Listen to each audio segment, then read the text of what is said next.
अस्सलाम वालेकुम dear students, I am your teacher Kamal Zaid. Dear students, आज हम अपनी इस वीडियो में एक्सरसाइज 12.2 का क्वेश्चन नंबर 12 और 13 जो है इसको सॉल्व आउट करेंगे। अभी तक जो है क्वेश्चन नंबर 11 तक मैंने अपने चैनल पर वीडियोस अपलोड कर दी हैं। अगर आपको नहीं मिली तो आपसे रिक्वेस्ट है आप प्लेलिस्ट से जाके उनको देख सकते हैं, क्योंकि क्वेश्चन नंबर 11 तक जो हमने चीज़ें पढ़ी हैं वही आगे जाके हमारी क्वेश्चन नंबर 12 से 20 तक रिपीट होंगी। लेकिन जो चीज़ नहीं आएगी वो फिर मैं साथ आपको एक्सप्लेनेशन में समझा दूंगी। बाकी जो भी इंपॉर्टेंट पॉइंट्स थे, इंपॉर्टेंट फार्मूलाज थे, वो हमने स्टार्टिंग वाले क्वेश्चन के साथ साथ पढ़ लिए थे। ठीक है, अभी हम डायरेक्ट क्वेश्चन सॉल्व करेंगे। तो क्वेश्चन नंबर 12 है हमारे पास, the arithmetic mean of the age of 20 boys is 13 years 4 months and 5 days. यानी कि उन्होंने आपको इकट्ठी जो है वो मीन निकाल के दे दी है। 20 लड़के हैं आपके पास जिनकी जो एज है वो 13 साल 4 महीने और 5 दिन है। ठीक है, 20 बॉयज़ की अगर एवरेज को फाइंड आउट किया जाए तो वो फिर आपके पास जो है वो बनेगी, ठीक है, वो इतनी बनेगी। उन्होंने हमें दे दी। बाद में उन्होंने कहा है find the sum of their age, तो आप जो है वो उनकी एज का सम फाइंड आउट करें। उसके बाद उन्होंने कहा है if one of the boys of age exactly 15 years, अगर आपके पास एक ऐसा लड़का है जिसकी एज जो है वो एग्जैक्टली 15 ईयर्स आ जाए, तो what is the average age of the remaining boys. तो आप फिर ये बताएं कि जो रिमेनिंग आपके पास बॉयज़ आएंगे उनकी एवरेज क्या होगी। एक तो आपने जो है इसमें उनकी एज का सम फाइंड आउट करना है। ये जो वैल्यूज़ दी गई है ना, ये मीन दी गई है 20 लड़कों की मीन्स। ठीक है, यानी कि 20 हमारे पास आ जाएगा, वो हमारे पास आ जाएगा n। ठीक हो गया। और जो है ये वाली वैल्यू ये हमारे पास x बार की जगह पे आ जाएगी। क्लियर। और इसके बाद हमने जो है समीशन x फाइंड आउट करना है। और यहाँ पे उन्होंने एक हमें हिंट दे दिया कि एग्जैक्टली जो 15 बॉयज़ हैं उनकी एज ये एक जो लड़का है वो 15 ईयर का है। उसके बाद बाकी जो है हमने इसके रिमेनिंग एवरेज जो है वो भी फाइंड आउट करनी है। तो एक क्वेश्चन के 2 पार्ट हैं। तो स्टेटमेंट क्योंकि हमने समझ लिया, हम डायरेक्ट अब जो है इसको इसके सोल्यूशन पार्ट पे जाते हैं। तो सबसे पहले जो चीज़ें गिवन थी जो कि मैंने आपको स्टेटमेंट में बता दी हैं, हम वो यहाँ पे मेंशन कर लेते हैं कि नंबर जो है यानी कि n जो है वो हमारे पास नंबर ऑफ़ वैल्यूज़ कितना है 20, और x बार यानी कि मीन की वैल्यू हमें दी गई है वो है 13 ईयर 4 मंथ 5 डेज़। और उन्होंने स्टेटमेंट में कहा था कि जो इनका सम है ना वो आप जो है वो फाइंड आउट कर लें। तो हमारे पास इनका सम क्या आएगा समीशन x इक्वल, ठीक है, ये फाइंड आउट कर लेंगे हम। उसके बाद हम जो है हमें पता है अर्थमेटिक मीन है, तो सिंपल जो फार्मूला है उसका मीन का जो हम स्टार्टिंग से क्वेश्चन नंबर 1 से पढ़ते आ रहे हैं, हमने यहाँ पर सिंपली वो लिख लिया x bar equal summation x by n। ठीक हो गया। अब एक बात यहाँ पे नोट करो कि हमने जो है वो x बार नहीं फाइंड करनी, हमने तो समीशन x फाइंड करना है। तो n जो है वो x बार के साथ जाके मल्टीप्लाई हो जाएगा। ठीक है, तो जब मल्टीप्लाई हो गया तो हमने जो है इनकी जगह पे इनकी वैल्यूज़ ऐड कर दी। अब ये 20 कैसे आ गया, x बार की वैल्यू क्या है हमारे पास, x बार की वैल्यू आ जाएगी हमारे पास, ये देखें 13 ईयर 4 मंथ्स एंड 5 डेज। ठीक है, और ये जो हमारे पास 20 आया है ये कहाँ पे आ गया, ये नंबर की जगह पे, और इस 20 के साथ हम मल्टीप्लाई x बार भी करेंगे ना। ये दो, ये 20 किसकी जगह पे मैंने लिख लिया, n की जगह पे। समीशन x हम फाइंड आउट करेंगे और x बार की जगह पर हमने x बार ही लिखा रहने दिया, और नेक्स्ट स्टेप पे फिर मैंने x बार की जगह पे उसकी वैल्यूज़ ऐड कर दी हैं। अब हमारे पास x बार की वैल्यूज़ थी बुक के अंदर गिवन 13 ईयर्स 4 मंथ्स 5 डेज़, वो लिख लिया। अब हमने क्योंकि इनका सम फाइंड आउट करना है तो हम ऐसे नहीं लिख सकते कि जी इतने ईयर्स हैं इतने मंथ्स हैं, हमने टोटल बताना है। कि अब आप यही बात याद रखें, 30 से ज़्यादा आपके पास डेज़ नहीं आंसर में आना चाहिए, 12 से ज़्यादा आपके पास मंथ में आंसर नहीं आना चाहिए। अब क्योंकि ये 20 हमें नज़र आ रहा है, ये अंदर तीनों वैल्यू के साथ मल्टीप्लाई हो रहा था, हमने सिंपल इसको मल्टीप्लाई कर लिया। 20 13 ज़ा 260, 24 ज़ा 80, 25 ज़ा 100। अब हमने पढ़ा है एक चीज़, हमें पता है कि जो मंथ है वो इक्वल टू 30 डेज़ होता है। तो 30 के अलावा डेज़ नहीं हो सकते, 30 के अलावा डेज़ होंगे तो वो फिर मंथ में जाएगा, क्योंकि 30 डेज़ मिलकर 1 मंथ बना लेते हैं। हमें पता है कि 12 मंथ जो है वो इक्वल टू 1 ईयर होता है, तो हम 80 मंथ्स तो नहीं लिख सकते ना अपने आंसर में, हमें पता नहीं इन बातों का। क्योंकि हमें पता है कि 12 मंथ जो है वो इक्वल टू 1 ईयर होता है, तो इसको फिर अब हम जो है इनकी वैल्यूज़ को ईयर और मंथ के लिहाज से अब डिस्ट्रीब्यूट करके फिर अपना आंसर लिखेंगे। क्लियर। अब ये देखो, ये बात तो हमें क्लियर है कि 260 ईयर्स आ गए। अब ये 80 था ना, तो 80 में से अब कितने हमने मंथ बनाने हैं और कितने हमने डेज़ में इसको लेके जाना है। तो यहाँ पे देखो बड़ी आसानी से, अब 80 है तो आप 80 को जो है वो डिवाइड कर लो 12 के साथ। 12 के साथ क्यों हम डिवाइड करेंगे 80 को, क्योंकि हमारे पास जो है वो क्या कहते हैं उसको,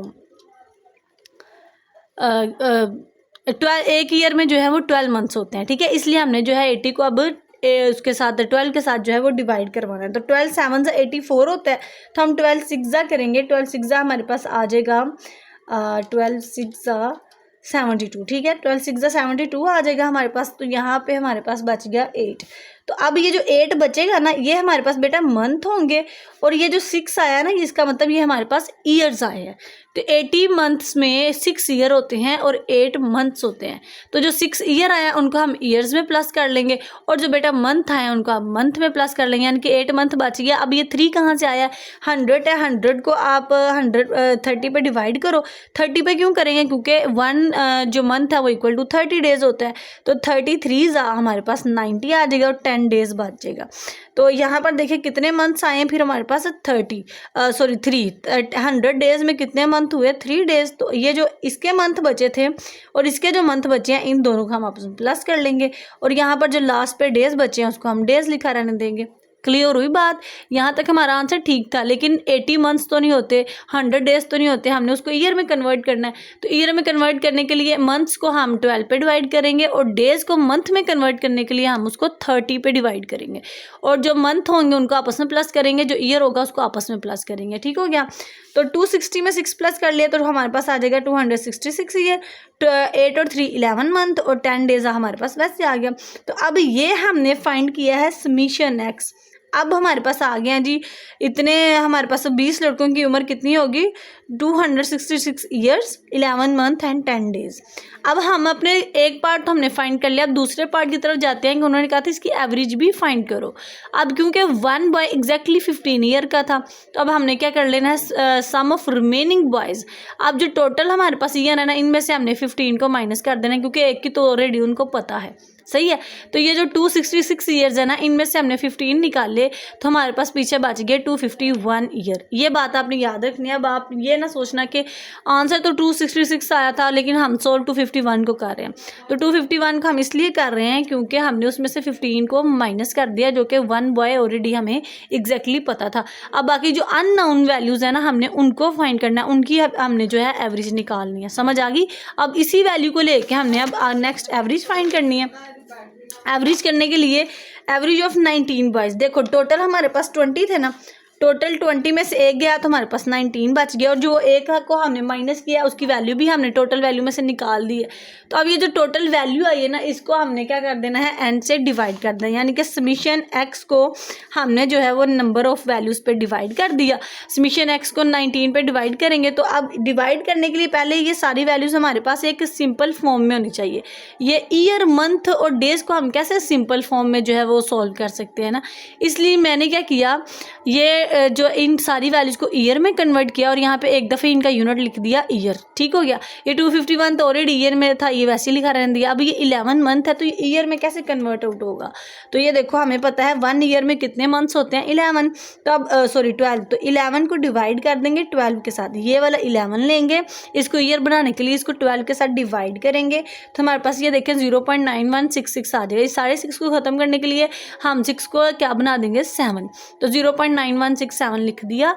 उसके बाद अब ये 10 डेज़ हैं, तो 10 डेज़ को भी ईयर में कन्वर्ट करने के लिए हम 10 को डिवाइड कर देंगे 12 के साथ, तो ये देखें 0.833 वैल्यूज़ हमारे पास समथिंग आ जाएंगी।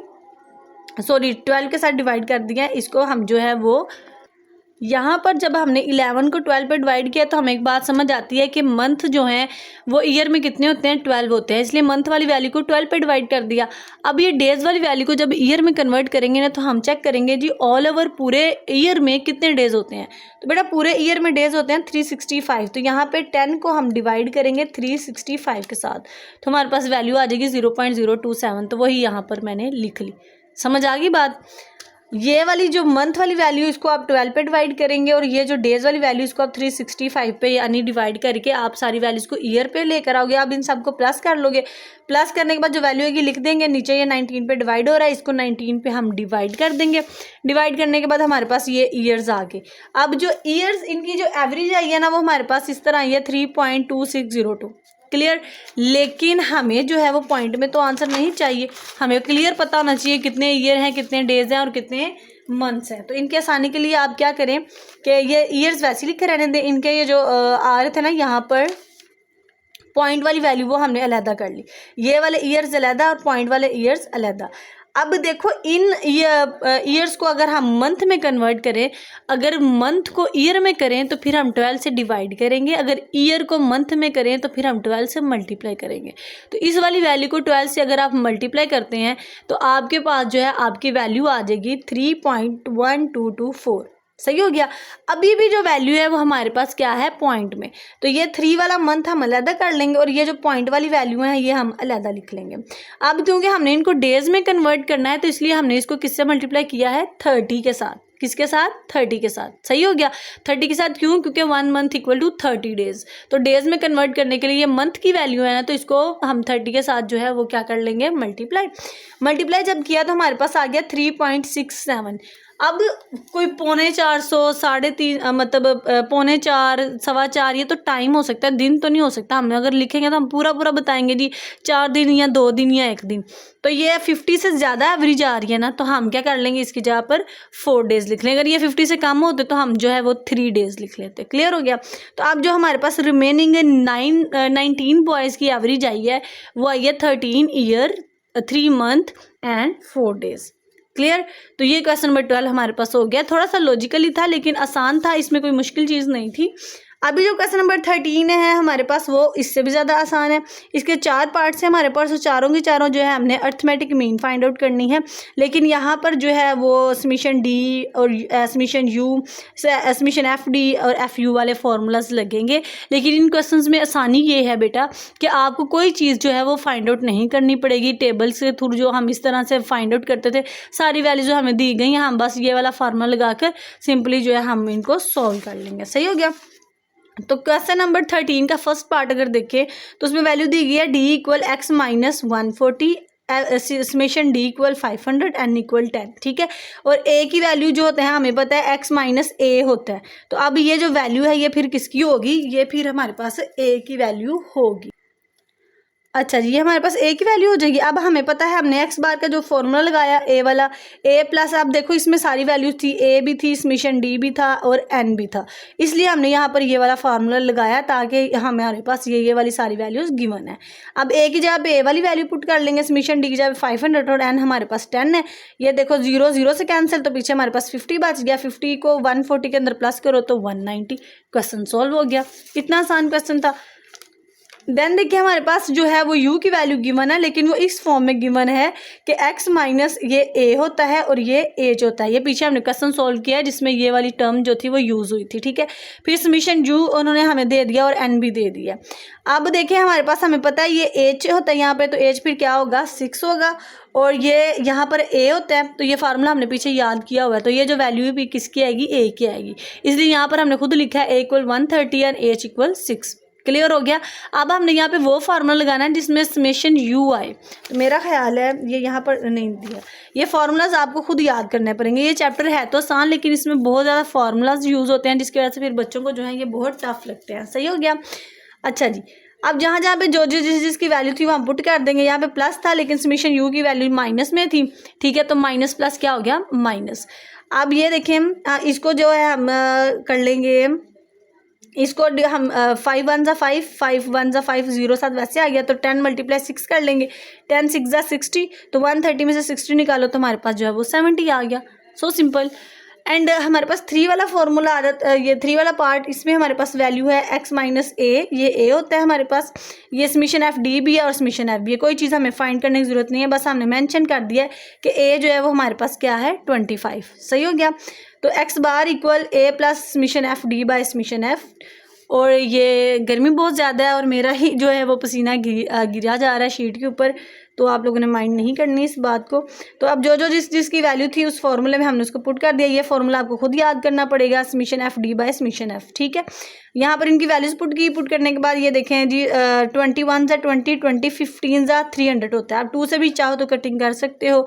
फिर यहाँ पे 15 आएगा, 15 को जो है वो आप 25 में प्लस कर लो तो 40 आ जाएगा। ये देखो 0 0 से कैंसिल, 2 1 ज़ा 2, 2 1 ज़ा 2, 1 इधर आए, 2 5 ज़ा 10। इस तरह आप शॉर्ट फॉर्म में भी कटिंग कर सकते हैं। तो हमारे पास वैल्यू आ गई 40। तो अब बेटा हम पार्ट नंबर 4 जो है वो सॉल्व करेंगे। u बेटा हमारे पास x माइनस 120/5 है। तो अब यहाँ से हमें पता चल गया कि ये वैल्यू a की होगी और ये वैल्यू h की होगी, क्योंकि हमने ये पढ़ा हुआ है कि x minus a and divided by h। ठीक है, ये फार्मूले को देख के हमें पता चल गया 120 a की वैल्यू है और 5 जो है वो h की वैल्यू है। और समीशन एफ यू हम ऑलरेडी क्वेश्चन में हमें वैल्यू गिवन है और समीशन एफ बी 100 हमें गिवन है। ठीक हो गया, तो ये वैल्यू हमने मेंशन कर ली। a हमारे पास 120 है और h हमारे पास 5 है। अब हमने ये एफ यू वाला समीशन एफ यू और समीशन एफ जहाँ पे यूज़ होता है जिसमें कि एच भी आता है, वो वाला फॉर्मूला लगाना है A plus summation F U by summation F multiply H. ठीक है, ये सारे फार्मूलाज, इनमें से कोई भी फार्मूला ऐसा नहीं जो कि हम न्यू पढ़े हों, फर्स्ट टाइम पढ़े हों। ये जो अभी तक हमने 11-12 क्वेश्चन सॉल्व किए हैं उनके अंदर ये सारे हम फार्मूलाज हम पढ़ चुके हैं। ठीक हो गया, अब ये सारी हमने जो इनकी वैल्यूज़ निकाली हैं वो सारी क्वेश्चन में पुट कर दी। पुट करने के बाद यहाँ पे देखें 5 1 ज़ा 5, इनकी मतलब हमने कटिंग की है ना, 5 2 ज़ा 10, 0 नीचे आ गया, 0 0 से कैंसिल, और 2 1 ज़ा 2 और 2 3 ज़ा। आप यहाँ चाहें तो इस तरह कटिंग करके डायरेक्ट 3 भी लिख सकते हैं। आप चाहें तो ये 100 की कटिंग 60 के साथ करके 5 के साथ मल्टीप्लाई करके भी लिख सकते हैं। ये आपकी मर्जी होती है कि आप इसको किस तरह से सॉल्व करें। तो ये 30/10 आ जाता है। 30 को फिर 10 पे डिवाइड करेंगे तो भी आपके पास 3 बचेगा। तो अगर आप डायरेक्ट कटिंग कर लेते हैं तो भी आपके पास 3 बच रहा है। तो 120 में हम 3 प्लस कर लेंगे तो हमारे पास हमारा आंसर आ जाएगा 123। So easy. ठीक हो गया, तो ये क्वेश्चन नंबर 3 हमारे 13 तक हमारा सोल्व हो गया है। इंशाल्लाह मैं जो है बाकी जो इनके क्वेश्चंस हैं वो नेक्स्ट पार्ट्स में अपलोड कर दूंगी और मैं कोशिश करूंगी कि अब मैं उन क्वेश्चंस के ज़्यादा पार्ट्स ना बनाऊं। Thank you so much students, आपने वेट किया नेक्स्ट पार्ट्स के लिए और आप लोगों ने मुझे इतना सपोर्ट किया। बस दुआओं में याद रखिएगा। अल्लाह हाफिज़।